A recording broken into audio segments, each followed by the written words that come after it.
So, hi, dear All Espresso TV fans. Now we have here Lance Cedric. What's up? Yeah. Thanks for having me on. Yeah, hey. You're from US, right? I am. West Coast, East Coast? Well, I currently live in Portugal.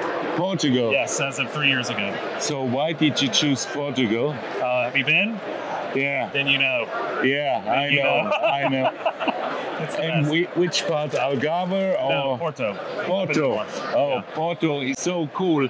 yeah. The old town I like very much. The river. Oh, yeah.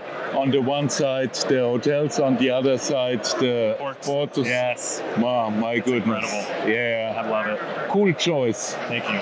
How you make about the language, because Portuguese is not that It's easy. difficult. It's difficult. And I'm getting there. My kids are much better than I am. Oh. And they definitely remind me Yeah. that my accent's not very good, but I get around just fine. Yeah. Not yet fluent, but hopefully in a year. Wow. Yeah. I'm really very much amazed because Portugal is also one of my nice spots. I lived several years near Valencia Oh, yeah. Nice. in Spain, and of course I like Andalusia, and it's very close to Portugal, but totally different. Of course. Way different.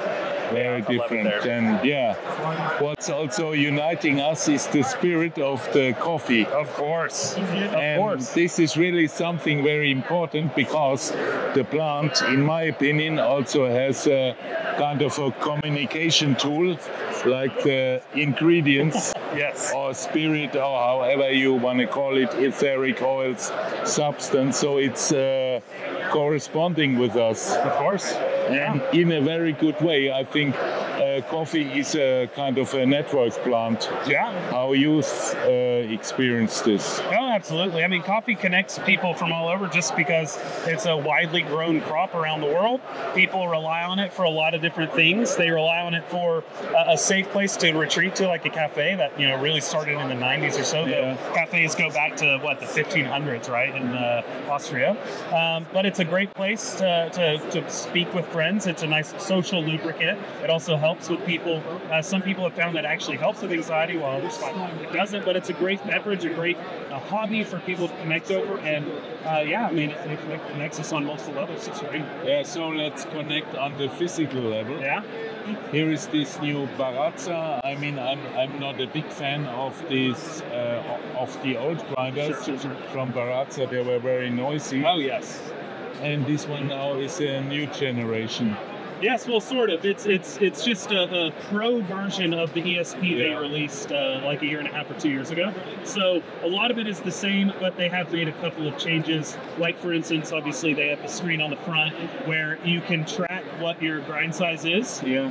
So it's very granular. They have 40 steps that are just for espresso. So 40. So I get. When you're all the way down here. I hold it. So. Yeah. When you're down here, that's all espresso grind size. And for every tick, it's about 2.5 microns of burr movement for every half tick. So you have incredibly... Means the distance of the burr. The burr gap, So, not burr gap, sorry, burr movement. Yeah. So just to give people an idea, like a Comandante hand grinder is 30 microns of burr gap, which is way bigger than burr movement. Yeah. So if you were to put so this is like 10 times as granular, something like that, right? So it's very granular on the espresso side of things, but then when you go halfway, it actually like quadruples the pitch, the thread pitch, so that it's ready for filter. So instead of having tiny little movements between every tick, they're much bigger movements. That way you can get really coarse, and you don't need as much granularity. And that way, on one revolution, from here all the way to here, you're able to get espresso fineness to cold brew process, right? So I think it's a really cool thing. They implemented on the ESP, but I think it's a really nice thing. They're also still using the Etzinger burrs from Liechtenstein, which are the M6, so we can open this one up. Super easy to take apart. Yeah. So you take that off.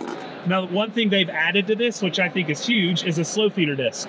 Okay. So this, as the bottom burr spins, only a certain amount of beans can actually enter the chamber, which will slow down the total grind time, but it will improve the taste, improve the particle distribution, lessen the amount of mashing that goes in, which is a very common issue with cone burrs. So it will reduce the amount of fines produced, which makes it even better for filter. It will make tastier espresso. But you can just use the thumb screw. It's reverse threaded. So you take this off and you have full access to the burrs inside. But this is all it is a little slow feeding disc. Very simple. And it screws into the top right there. But then in order to take this out, you just lift straight up. Let me get the bar. There's the bar. You just lift straight up. There's our outer burr. And then you have the cone burr right inside, which just lifts straight out as well. Now, of course, there is still a plastic carrier in here, but this is all metal now. Yeah. So, so this is like a modification people used to do in the Vario from Baratza, is it was plastic, and they would replace it with the metal carrier from the Forte. But now they have a metal carrier inside the Baratza itself. Much better, because the plastic stuff was shit. Well, and they keep this plastic because if you drop a rock in here, instead of ruining the motor, this will crack instead. So it's kind of a safety feature in a way, though I know some people still don't like plastic, and that's completely fair. So, but yeah, it's super easy to put back together. You just stack that on, you put this right here, upside down, here we go. And then again, this is reverse threaded, so you do left to get it on. And then that's it. So cleaning it is super quick, super easy. There you have it. Yeah. You mean it's left thread? Reverse thread. So And then to put this on, you just line up the lines, and boom, you're back. Cool. Easy. You just throw this in, and you can tighten it on with this little piece in here. Boom. Yeah, it really improved a lot. Oh yeah, I think so too. Yeah. Especially with some of the replacements for metal inside, and then also the slow feeding disc I think is huge. And I think you should be able to put that on the ESP anyway. I think that should be an easy addition. So, but yeah. Wow, cool. Of course. What do you think about Nazaré? About Nazaré? Oh my God, you're talking about Portugal. Yeah. Terrifyingly big waves. Incredible. Wow. Some of the biggest, like top 3 biggest wave in the world. Yeah. It's crazy. So. Yeah. And just in this small, tiny area. And it leads into rocks. We went down and camped there last fall. It's beautiful. So, Lance, I'm really proud of you. You're so much. Super nice person, really cool. So, wow. Always good to see you. Ciao.